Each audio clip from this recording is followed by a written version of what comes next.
காமராசர் என்று பல்வேறு பெயர்களால் அழைக்கப்பட்ட காமராசர் பற்றி பேசுவதில் பெருமைப்படுகிறேன். காமராசர் 1903ஆம் ஆண்டு ஜூலை 15ஆம் நாள் விருதுநகரில் பிறந்தார். இவர் தந்தை பெயர் குமாரசாமி நாடார் மற்றும் தாயார் பெயர் சிவகாமி அம்மாள். இவர் இயற்பெயர் காமாட்சி. ஆனால் இவரது தாயார் ராசா என்று அழைத்தார். பின் காலப்போக்கில் காமராசர் என்று அழைத்தார்.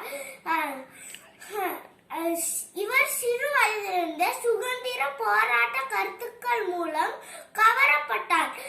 தனது 16வது வயதிலேயே காங்கிரஸ் கட்சியில் தன்னை இணைத்துக் கொண்டார்.